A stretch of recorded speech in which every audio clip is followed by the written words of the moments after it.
Okay guys, shoe talk. We're talking shoes today. Let's see if I can do this uninterrupted. It's doing this in the storage survey. We're closed Mondays, but some people haven't got the message apparently. Anyhow, let's talk about shoes. Okay, 10K clinic, things change. If you've learned to run 5K or you made the transition, you're just starting in a 10K clinic, at this point you should have an idea what you need for a shoe, right? We'll talk about that really quickly. Can you run in bare feet? We'll talk about that now. Can you run bare feet? Sure. If you live in, there's people that do that around the world. If you happen to live in Africa, the Copper Canyon in Mexico, Jamaica, where there's roads that are natural roads, right, without asphalt and concrete, sure, why not? You can run here. I always see people trying that on asphalt here, running past their store. They look like they're in pain. I can tell they just read, there's a book called Born to Run. And I can tell people that just read that because they start trying to do barefoot. And it doesn't work, guys. I'm just gonna say right from the start, we've worn shoes from birth. So just remember that. We've had shoes, our feet are not built for running on that type of terrain. You can run off-road barefoot. There's guys that do that. There's shoes, I don't know if I call them the 5 fingers of death, the shoes that look like feet. Some people can handle that, but I'm gonna say for the majority of us, no. We need the shoes. What do the shoes have to do? Again, by this point, you should understand what shoes do. Shoes are designed to help us run, to help us not get injured. Just remember that too. Shoes will not cure an injury. They'll not make you feel better. They won't stop the soreness, right? If you walk in with the store with an injury and you think a shoe's going to fix that like that, not going to happen. Shoes will prevent, and that's about it, right? But just think about it, it's just shoes, it's just running. Now you have to understand a little bit about running to understand the shoes, right? And this is going to be simple. If you've taken clinics from me, you heard this talk before. If you've been around running for a while, you've learned this stuff. It's when we run a certain way. Now there's this myth that I know a lot of people think it's true. We run from heel to toe. If we run from heel to toe, great, that's what we're supposed to do. No, we don't do that. It's not the way our feet, our bodies are designed to run. Sometimes we need a little help, but really what our feet do, it's like an upside down S if you think about it. If you go for a run, just think about your feet for a bit and just how they're moving. Because first thing they have to do is they have to absorb shock. Your entire body's absorbing that shock. That's why we're built the way we are. That's why we have, I'm gonna say this might be rude, but big butts. That's sort of like, and our legs, our feet, our arch, it's like having a big shock absorber. We're like one big shock absorber in a car, and we have to absorb that shock. So that's what we're built to do. But sometimes not so much, sometimes we need a little bit of help. So that's what we have. Because when you run, just remember you run, you're jumping from foot to foot. You're not walking. When you walk, one foot's always on the ground. If you happen to live in BC, there's a race walker. His last name is Dunphy. I can't remember his first name, but if you watch the Olympics, Summer Olympics, you'll see him a lot. And if you happen to walk on the seawall or run on the seawall, you might run into him too if you do say hi. One foot's always on the ground. It's almost more exaggerated, but that's the way it is. When you run, you're jumping from foot to foot. That foot has to land. That front foot lands with like a little bit of pressure, right? Some people say like 5 times your body weight. I think that's a little bit extreme. 2 to 3 times is probably enough. That gets the point across. So that's got to do that. But the other thing your feet do too is they have to find a balance. Your entire body has to find that balance, but your feet are the main course there. And if they don't find that balance, if you're not balanced, if you're always rocking to one side to the other, that's why we have you when you do get in, also stand on one foot to see what you do. Because if you don't, and the lunge as well, if you don't, every time you take that step, every time you make that jump, that foot's got to try to balance every time. So that's what happens with why you have knee problems. That's why you have ankle problems. That's why you have plantar fasciitis mostly. But yeah, that's why. So what happens when we run, again, landing with that absorption, that's what the arch, even if you don't think you have an arch, you have a little bit of one, that's what it's there for. It's there to absorb the arch, the shock. If you've got something right underneath the arch, I'm not going to badmouth orthotics, but sometimes, well, you never know. But if it's prescribed by a physiotherapist or a doctor, I'm going to say fine. But make sure you understand this. If you put something underneath that, that's stopping that absorption of the shock, that's going to cause more problems. You want that to collapse. That's a big thing. It depends which way it collapses, but it has to collapse. It's got to absorb that shock. So think about that. But also when you run, your feet don't just do the heel to toe. It's actually, like I said, an S. You start on the outside on your feet. It's sort of, that's why most shoes have this curve at the bottom. You'll notice that it's sort of an angle because it's sort of guiding your feet as well. Some shoes do it better than others, but on the outside, then you push onto the inside, you pronate a little bit and then push off your toe. So supinate, pronate, toe. That's the natural move. Once you stop doing that, that's a problem. The other problem is if say you just supinate and you don't make the transition to the pronation part, that's a problem. And if you overpronate and you start running on the inside of your feet, that's another problem. So you have to understand that. Pronation is not a bad thing. Supination is not a bad thing because that's the way we roll. It's when you do it extremely, when you're always on the outside of your feet or always on the inside of your feet, that's a problem. The other thing is to understand that arch, because there's flat feet, yes. There's normal arches and high arches. There's a real subtle difference between the high arch, the normal arch, and the high arch. And that's why we're here. That's why we have you walk. That's why we have you do the lunge. That's why we have you do stand on one foot. We could watch you on a treadmill, but if you're like me, who's run on a treadmill 5 times in my life, it's going to take me like 30 minutes to just find my balance on a treadmill. So you're not going to see the right stride. You're not going to see the gait. So walking is fine. Jogging around the store, even in stocking feet, would be fine. But walking is a little easier for us to tell. A lot of times when we run, a lot of guys get it wrong. You'll see somebody sort of a little bit of movement there and think, oh, that's wrong. Well, no, that's the way the foot's supposed to move. But yeah, just that, and make that balance. So your foot does that, and if it doesn't do that, then you got problems. So that's why we have certain shoes. That's why I'm going to talk a little bit more about technology than I normally would for a shoe talk. Usually I just say neutral shoes, stability shoes, motion control shoes, that's it. But there's more to it than that. I'm starting to lead more and more for neutral shoes for almost everybody. Now that I understand what feet do, it makes sense, right? And a lot of shoe manufacturers have figured this out as well. So let's start with what we say traditional shoes. Traditional support, if you overpronate, which means you really push off the inside of your feet, you never ever make the transition to your toe. So pronation is fine. A little bit, if you're always on the inside, not a good thing. That's going to cause you problems.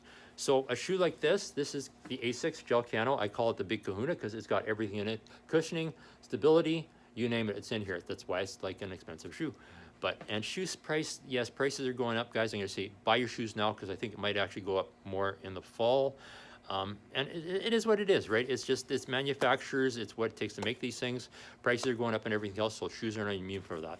But it's your feet. The best, you can wear whatever you want. You can run in jeans and t-shirts if you want, but you gotta have the right shoes. So the traditional shoe like this to prevent stability is, they call it a medial posting on the inside of the shoe. What it does is prevent you from rolling inward. Some more than others. I'm going to say this is a big one. If you really pronate, if you're really pushing off the inside of your foot and you can't help it, this is what you want to go for because you need that actual support. There's some you can get away with, but if you're doing that, again, fine. If you're just pronating a little bit, I would say no. What happens with the shoe that's got a lot of pronation, and what I'm going to say about the Cano, it's a little bit higher too. ASICS is a great shoe for this because they have like 3 different versions, actually 4. That what people notice is the height of support. Cano is really high. There's a GT2000 I don't really have on the wall right now, but it's a little bit lower. The GT1000 is almost a flat shoe, just a little bit of support, and the Nimbus has a little support too to prevent that, but I think the Nimbus has changed their technology a little bit too. So that's what you notice. But if you have too much support and you're just going a little bit, what happens is this shoe is designed for people that are running this way. So if you're running a little bit like this or even flat, you're going to end up running on the outside of your shoe. So that's happened to me. This shoe, and there's a shoe that Hoka has that we don't even have on the wall called the Hurricane. I got a free pair, I ran them for a little while, and before I knew it, I was running on the outside of my feet. So that's why we're here. So you come talk to us, we'll watch you, we'll talk to you, we'll find out what you're running, what distances you're running, what your history is. We'll have you do the walk, we'll have you do a little bit of a knee bend, we'll have you do a lunge, and then we'll say these are your choices. And we don't pick the shoes for you, we give you options, and then you pick the shoe you want. Again, like I say with every clinic, don't overdo it. 3 pairs of shoes, maybe 4. Figure out which one feels the best. Either go with that one, take it home, try it on a treadmill, or just around the house. But yeah, try it out. Don't go like over. There's people that come in and try 10 pairs of shoes. By that time, you've forgotten what the other shoes are. If you feel flustered, there's nothing wrong with leaving the store and coming back the next day. Just remember what shoes you had. But if you've tried a shoe and you say, oh man, this feels good, that's a shoe. That's a shoe. You're never going to go wrong with that. And then try them around the house. If you can find an indoor track or outdoor track even, do that. You'll know right away. But anyway, so traditional. So now shoes have changed, right? Shoes have changed the way they do it because a lot of us don't just pronate. My feet are really, really odd. I had a fall. I broke it on my lower left fibula like 20 years ago. Never healed properly. So one foot, yes, I pronate. The other one, I almost underpronate. So I'm running. If you ever see Talking Heads, the video called Stopping Sensors, whatever. If you watch David Byrne do his thing, that's me when I run. My knees are going back and forth. So what I need a shoe is to address that, right? Because not both 2 feet aren't necessarily going to do the same thing. And yeah, you need something to address that. Some pronate a little, some don't, some just need a little bit of guidance. So one brand that really started out with this was Brooks.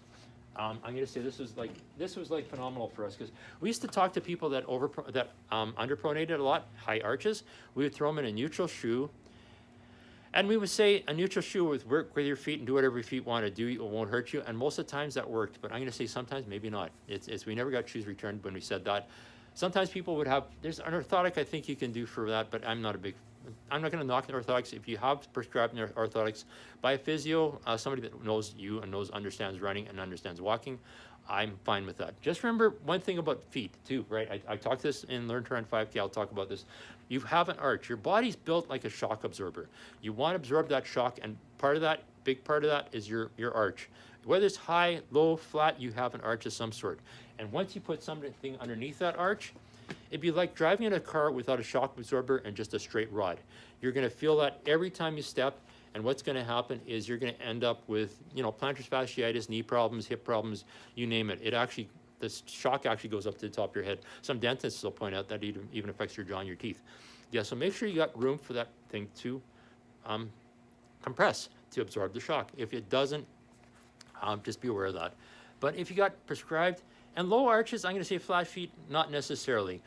We always assume when people have flat feet, they pronate. That's why we watch you move. A lot of times I'll see people with flat feet, they don't. So again, it's just the way they're built.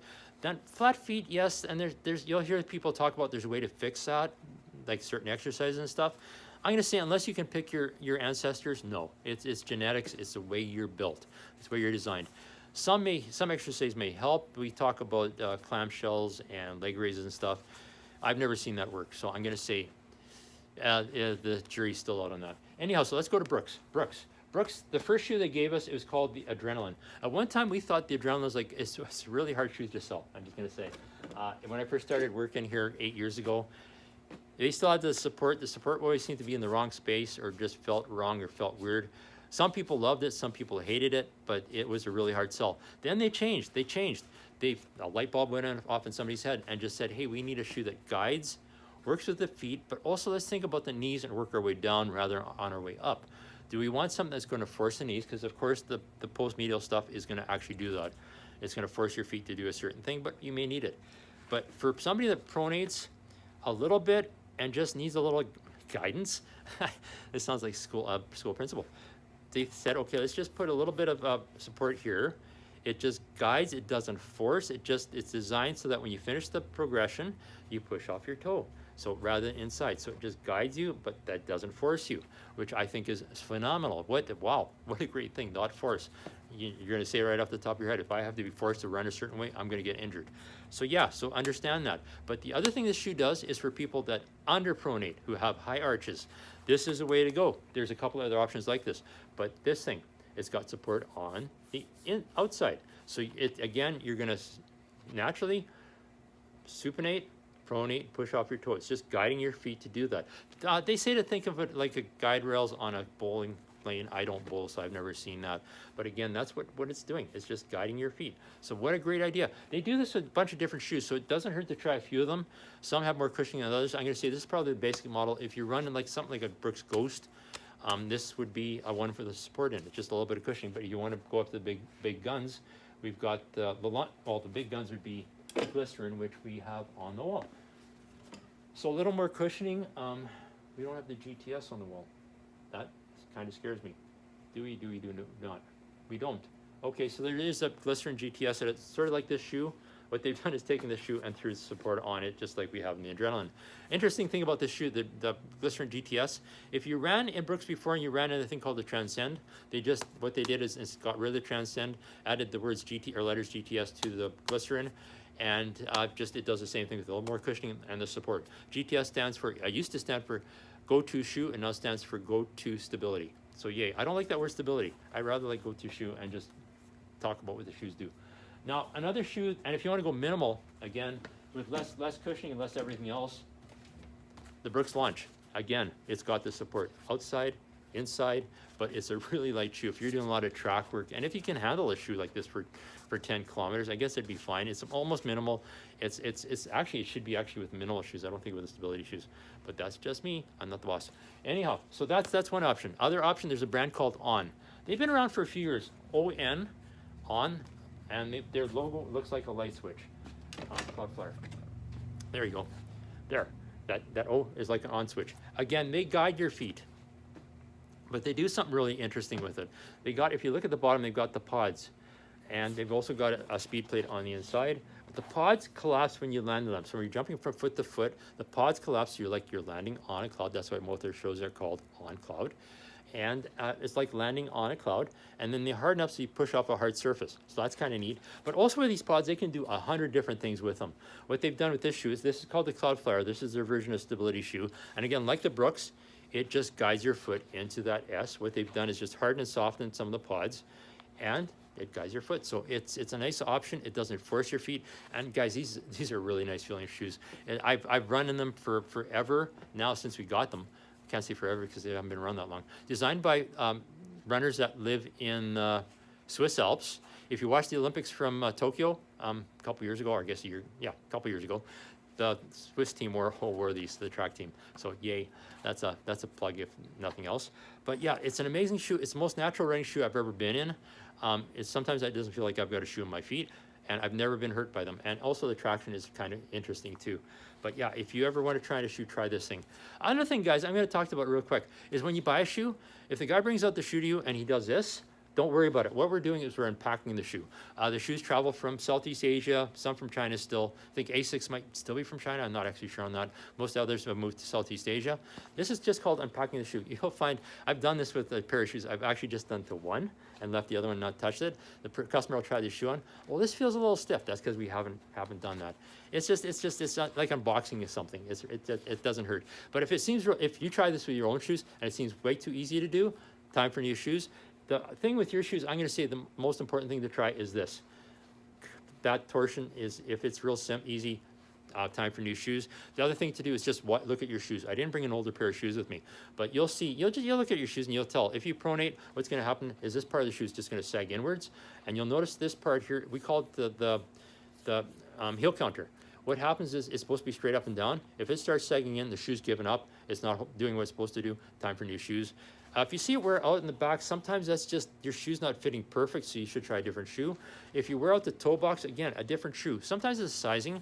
That happens to a lot of shoes. There's certain brands that happens to a lot. I've asked manufacturers about that. They just say try a different shoe. It's just the way our feet are designed, the way the shoe. There's usually 2 layers of fabric on here, so it's going to take a while. This sounds gross, but if you want, you can put like duct tape underneath. That might help. Wearing this out too, if it's still a relatively new shoe and it's still giving you support, duct tape as well. I've got one customer, his shoes do that like within weeks. It's just the way his feet are built. He's tried every shoe we have. That's the only thing that works. So there's no shoe that's perfect. Like everybody, the other thing, always understand, everybody's different. Everybody runs differently. Everybody's shoes requirement is different. Just because a friend says their shoe is the best shoe ever, might not be for you. Just saying. So another brand, there's a brand out called Hoka. You probably heard of them. They're called Hoka Ani, or if you're like me, Hoka On. Designed by runners from the French Alps, which is kind of cool. And yes, they look really odd. Some of them do. Let's go for their big version. Again, this is not a stability shoe. This is a neutral shoe. Actually, I'll grab their stability as well. But this is their neutral shoe. Again, this is their big number. This is the Bondi. Not made in Australia. Some of our staff actually used to say that we're designed in Australia. No, they're designed in the French Alps. And these guys, there's actually a neat video. I'm going to attach it to this talk about this shoe and the progress of how they came up with this shoe, because it's really interesting how they designed the shoe and manufacture the shoe. But the idea is lots and lots of cushioning. Cushioning is really sweet in these. Some of their shoes are more minimal, but again, lots of cushioning, very, very light, stiff. They don't bend. You won't be able to bend these ever. And they just work. There's so many people I've thrown these into that come in the store and are injured. Best shoe in the world. If they have sore knees, if there's other issues, not a bad shoe to choose. They do have a shoe that's a stability shoe called the Rahi. Now this is, again, it's more of a guide thing than support. So no big support on the inside of the shoe. They called it a J-plate on the inside. And again, it's just designed to guide your foot to push off your toe. If you really pronate, not the best way to go, but it's a nice option. Just remember too, when you throw stuff like that, support into a shoe, there's a compromise. A little bit, the cushioning in this is not bad, but it's not quite as great as the Bondi. It's just a little bit less because if you throw in something like that, the weight is a little bit more. Still, these things weigh like a feather. But yeah, that's always going to be an issue. That's why motion control shoes are so considered heavy as well. That's changed a little bit too. I don't think we do have one. Again, motion control, if you really need it a lot, yes, but they're even changing these, what they've done with these. This is a Brooks Ghost, or Brooks Beast. The Beast, no, this is the Ariel. This is a female. The guy's version is a Beast. The ladies is Ariel. So if you're a Disney fan, you may like this. But again, they've done this thing, the same thing they've done with their other support shoes. Guide, right, rather than force. But just a little more support on the shoe to prevent you from rolling inward, because you're more of a pronator. You need that help. So yeah, but it's going to be a heavier shoe. Just remember that part. Now, so we've talked about Ons. We've talked about Brooks. We've talked about Hoka. Again, remember, Hoka's got different shoes. There's one shoe I'm sure I'm going to get asked about. You guys have heard. I mean, the big thing now is carbon fiber plates. What's a carbon fiber plate? Oh my God, it's part of the shoe. You never see it. It's actually between the shoe and the bottom of the shoe. Never ever get this confused. A lot of people will do this. So grab a shoe. I'll grab their carbon fiber shoe. There we go, carbon 3. I just want to buy this shoe because it's $300 or over $200, and it looks so cool, right? I like the colors. Don't buy the shoe because of the colors. I'm gonna say this right off the bat. It's right now, it's not how the shoe looks, it's how the shoe feels. I know some people, you're not gonna wear the shoe because you don't like the color, but compromise. It's how the shoe looks, or how the shoe feels rather. Yeah, you don't like the looks, just buy a Sharpie and change it. I can't remember what the kids called it, but kids used to buy just plain white shoes and they dip it in colors and it'd come out like a rainbow or different things. You can do that. Shoes too, look after your shoes. I always say this. Never, ever, ever, ever throw them in the washing machine, and even worse, don't even throw them in the dryer. But if you accidentally throw them in the washing machine by accident because you just, it was a party that day or something, cold water, take out the laces, take the insole out, hang dry them, and don't ever do that again. Just wipe them with baby wipes. Shoes are supposed to be dirty. You're using them as a tool, so yeah, baby wipes, wipe them off, you'll be fine. If you get wet, if you happen to run through a lake or it's raining out, same thing, take the laces, take the insole out, hang them up to dry. If you want to stuff paper in to make it dry quicker, don't stuff the paper in. Just loosely put paper in there to soak up the absorption, the liquid, and just change that every so often. If you force it in there, it's going to change the shape of the shoe. If you throw them on like a heat radiator or you throw them in the dryer, what happens is there's so many glues and different types of materials on these shoes, it just wrecks the shoe. I usually do that when my shoe's no more used for running. I'll do that. I'll throw it in the washing machine, the dryer. Not going to use it for running ever again. I'm just going to use it for cutting the lawn, walking around the yard, whatever, but never running. So these things, stupid light. There's a carbon fiber in between here. That's what it is.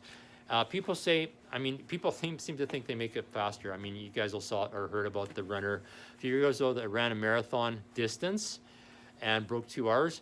If you looked at his racing times before he did that, he was very close to 2 hours to start with. So it didn't really make a big difference, just a little bit. And what people are saying, it doesn't make you faster, but it helps you hold your pace and keeps you, holds your pace for longer, for like the whole race. So you start fast, you're gonna be faster out. Because most of us, when we run, we start at a certain pace, you slow down a bit, and we pick it up a little bit. It's never a straight line.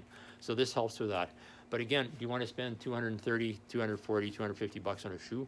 Sure, why not? I sell them. But yeah, don't think about that. And don't ever think this. A lot of people think if you take this part out, the insole, okay, this one's glued in, so I won't do that. But the insole is the cheapest part of the shoe, usually. There's some technology to some of them, but not always. So if you take the insole out, this does nothing. There's really no support, nothing. This provides the support. Does not supply cushioning really at all. It's just there to keep the stitching away from your feet. There's some others that have like a sock liner, which is a little bit better. It does not come out. It's designed to feel like a sock when you put them on, so a little bit harder to put on. But again, don't get confused with that. Don't think, oh, I take this out so I have a neutral shoe. No, it doesn't work that way. The shoes are technology. And technology, again, is changing all the time. So if you had a shoe for the same shoe for like 15 million years, doesn't hurt to try something else. There's a lot of times I'll have people come in, swear by the shoes they have, they try a different shoe, they buy that shoe, then they come back the next time, well, they go back to the first shoe they had, and then the next time they try something else. You just don't want to get hurt. You don't want to have to get injured and try to recover, right? But the other thing too is shoes are so good now. The words breaking a shoe do not apply. I'm going to say period, no. What happens a lot of times is your body, your feet are just getting used to the shoe. The shoe's doing what it's supposed to do, especially the shoes you had are really old. You get a new shoe, you're gonna say, well, this doesn't feel like the old shoe. That's because this is the way the shoe's supposed to feel. So a few runs, yeah, your body's getting used to it. Maybe start with shorter runs. But we used to take, when we did races, like we had to travel to say Vancouver or somewhere out of the country, we'd pack our shoes in our carry-on luggage just so we wouldn't lose them. But now you should be able to go to Vancouver, forget your shoes here, walk into a running room store, buy that same exact shoe, good to go. You should be able to run a marathon like without a hitch. So again, that breaking a shoe doesn't happen anymore. So other shoes, trail shoes, if you're doing off-road a lot, trail shoes are worth it. If you're running in mud, if you're running in lots of water, yes. If you're just running around, like in St. Albert or Edmonton here, there's a lot of off-road trails. It's just hard-packed dirt. You're good to go with these things. But the other thing too, if you're not running on asphalt or concrete anymore, if you're running off-road, neutral shoe all the way. You don't need that support. That's where it changes. It's when we're on hard surfaces, yes, you need that support. Yes, you need that stability. But when you're off-road, no. Just use a neutral shoe, because I don't think there's such a thing even as a trail shoe that has stability in it. I'd have to think about that. But no, let's just go with a regular shoe, a neutral shoe.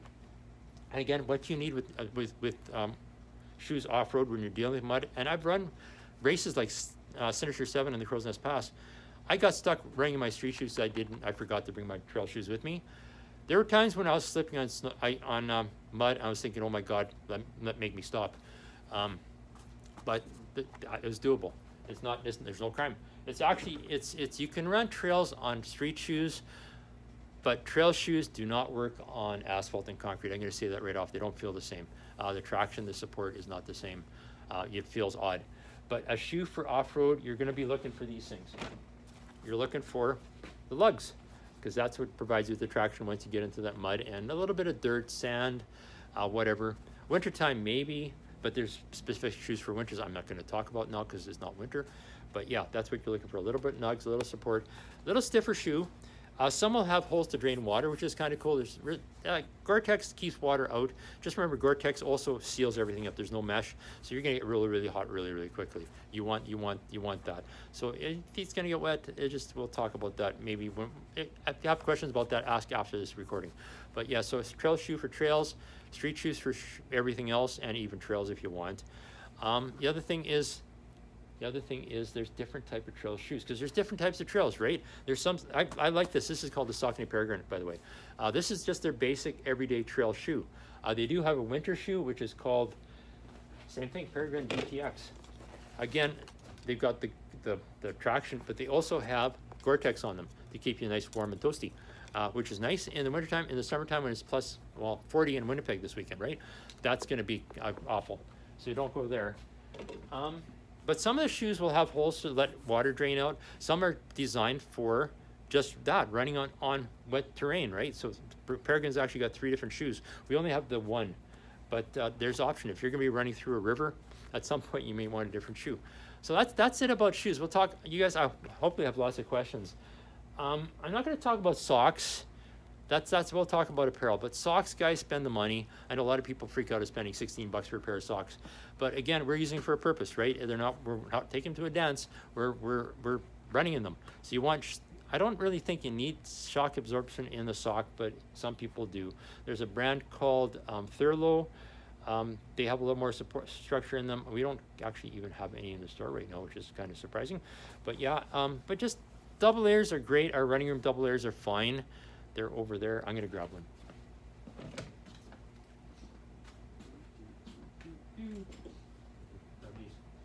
Okay, yes, I'm still here. You don't see, you're looking at the shoes, right? Anyway, so yeah, our double layers are great.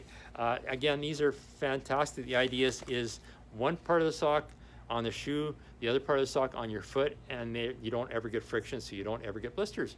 So that's the theory. And yeah, just look after your socks. These things will last forever as long as you wash them in cold water. Some people say hang them dry. I don't do that, but they work. But I'm gonna say better yet, we've got these things called features. I love them. A little bit of compression to the sock so it doesn't roll down in your shoe. Sometimes I've got one foot that's a little different than the other, so I will feel that sometimes, but never a blister on these, and guaranteed for life, lifetime guarantee, so why not? And they just try these on, guys. If you can, most of our stores have try-on socks. Just try on a pair. I'm going to say they're going to sell you right away. Stance, another great brand designed by guys who live in California, really big with NBA basketball players, and they actually have Forrest Gump socks. Yeah, I hated that movie, but if you like Forrest Gump, why not? We actually have the Hulk socks. We used to have Star Wars. They've got all kinds of socks. If you know Katz's Diner in Delicatessen, New York, he actually has Stance socks for sale as well, which is kind of cool.